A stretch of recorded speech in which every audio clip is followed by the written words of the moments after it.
आप देख रहे हैं नॉन स्टॉप एट 9। मैं हूं मानक गुप्ता। लोकसभा में राष्ट्रपति के अभिभाषण पर धन्यवाद प्रस्ताव पर चर्चा का जवाब देते हुए पीएम मोदी ने कोरोना काल में सरकार के उठाए कदमों का जिक्र किया, लेकिन जैसे ही कृषि सुधारों और किसान आंदोलन पर बात शुरू हुई, कांग्रेस के सांसद हंगामा करने लगे। नारेबाजी और शोरगुल के कारण कई बार पीएम मोदी को अपनी बात आज रोकनी पड़ गई। आप भी सुनिए क्या हुआ आज संसद में। बीच में जरूरी होता है सर।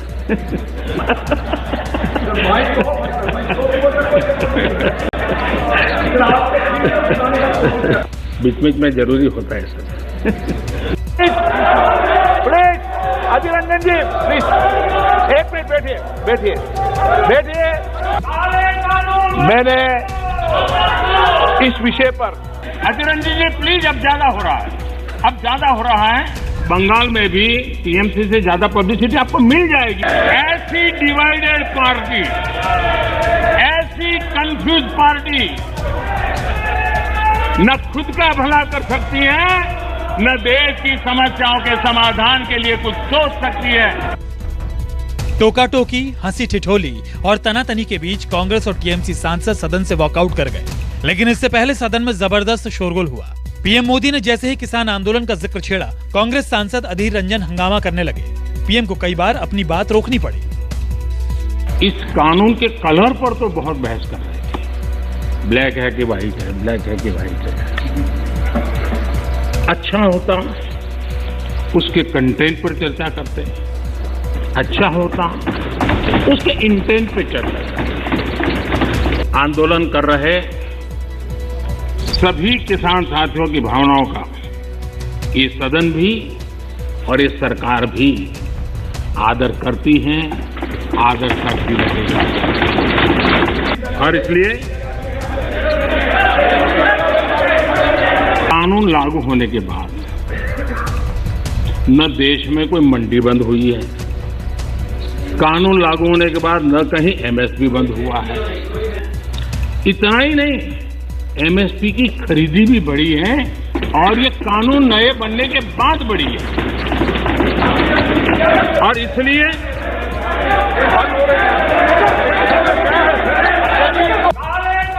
मैंने इस विषय पर समय बोलते ही रहेंगे क्या? पीएम मोदी ने आरोप लगाया कि यह हंगामा इसलिए किया जा रहा है ताकि देश सच्चाई जान ही ना पाए। ये हो हल्ला, ये आवाज, ये रुकावटें डालने का प्रयास एक सोची समझी रणनीति के तहत, और सोची समझी रणनीति ये है कि जो झूठ फैलाया है, जो अफवाहें फैलाई हैं, उसका पर्दाफाश हो जाएगा, सत्य वहां पहुंच जाएगा तो उनका टिकना भारी हो जाएगा। और इसलिए हो हल्ला करते रहो, जैसा बाहर करते वैसा अंदर भी करते रहो, यही खेल चलता रहा है। लेकिन इससे कभी भी आप लोगों का विश्वास नहीं जीत पाओगे, मान के चलो। पीएम मोदी ने दावा किया कि तीनों नए कृषि कानूनों से किसानों के हित पर कोई चोट नहीं हुई है। हमने कुछ छीना नहीं है, बल्कि एक और विकल्प दे दिया है। किसी भी किसान से मैं पूछना चाहता हूं कि पहले जो हक उनके पास थे, जो व्यवस्थाएं उनके पास थी, उसमें से कुछ भी इस नए कानून ने छीन लिया है क्या? सब कुछ वैसा का वैसा वो है पुराना। क्या हुआ है? एक अतिरिक्त विकल्प व्यवस्था मिली है, वो भी क्या कंपलसरी है? किसी कानून का विरोध तो तब मायना रखता है कि जब वो कंपलसरी हो। ये तो ऑप्शनल है। आपको मर्जी पड़े यहां जाना है जाइए, आपको मर्जी पड़े वहां नहीं जाना है वहां जाइए। जहां ज्यादा फायदा हो वहां किसान चला जाए, ये व्यवस्था की गई है। और इसलिए प्लीज अधीर रंजन जी, अब ज्यादा हो रहा है। अधीर रंजन जी प्लीज, अब ज्यादा हो रहा है, अब ज्यादा हो रहा है। दादा प्लीज। ये नए कानून अध्यक्ष जी किसी भी के लिए बंधन करता नहीं है। ऐसे कानून है, उनके लिए ऑप्शन है, और जहां ऑप्शन है वहां विरोध के लिए कोई कारण ही नहीं बनता। पीएम मोदी ने एक बार फिर आंदोलन जीवियों का जिक्र किया और उन्हें देश के लिए खतरा बताया। आंदोलनकारी जो होते हैं वो ऐसे तरीके नहीं अपनाते हैं, आंदोलन जीवी होते हैं वो ऐसे तरीके अपनाते हैं। और वो कहते हैं ऐसा हुआ तो ऐसा होगा, ऐसा होगा तो ऐसा होगा, ऐसा होगा तो ऐसा होगा। अरे भाई, जो कुछ हुआ ही नहीं, जो होना नहीं है, उसका भय पैदा कर करके, और पिछले कई सालों से लगातार सुप्रीम कोर्ट का एक जजमेंट आ जाए, कोई निर्णय नहीं हुआ है और एकदम से तूफान खड़ा कर दिया जाए, आग लगा दी जाए देश में। ये जो तौर तरीके हैं, उन तौर तरीके जो भी लोकतंत्र में विश्वास करते हैं, जो भी अहिंसा में विश्वास करते हैं, उन सबके लिए चिंता का विषय होना चाहिए। ये सरकार की चिंता का नहीं, देश की चिंता का विषय होना चाहिए। पीएम मोदी ने विपक्षी दलों के सवाल पर भी हैरानी जताई कि जो मांगा ही नहीं गया उसे जबरन क्यों दिया जा रहा है। मैं हैरान हूं, पहली बार एक नया तर्क आया इस सदन में कि भाई हमने मांगा नहीं था तो दिया क्यों, हमने मांगा नहीं तो दिया क्यों। पहली बात है कि लेना न लेना आपकी मर्जी है, किसी ने किसी के गले मड़ा नहीं है, ऑप्शनल है, एक व्यवस्था है और देश बहुत बड़ा है।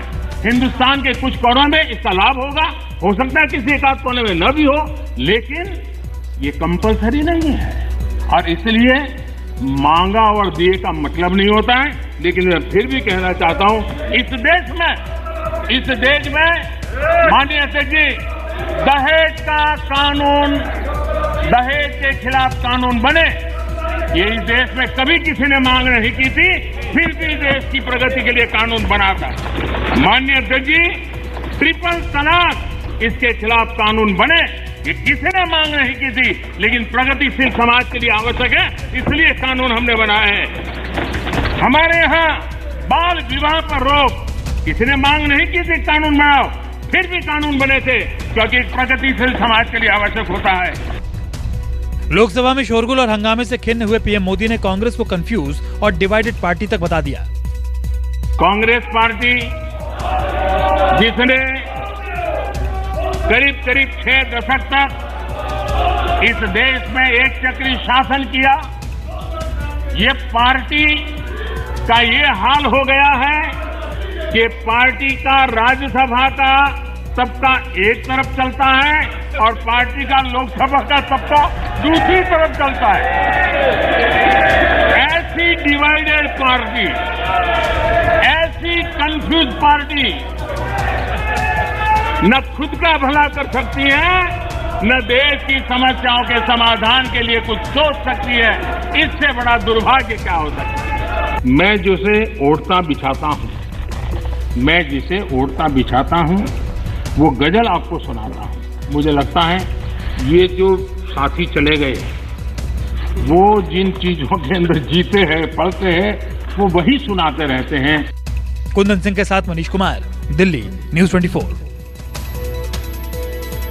नमस्कार, मैं हूं मानक गुप्ता। अगर आपको हमारा ये वीडियो पसंद आया हो तो इसे लाइक और शेयर जरूर करें और हां, हमें सब्सक्राइब और फॉलो करना ना भूलें ताकि आप देश और दुनिया की कोई खबर मिस ना करें। तो जुड़े रहिए हमारे साथ और देखते रहिए न्यूज़ 24।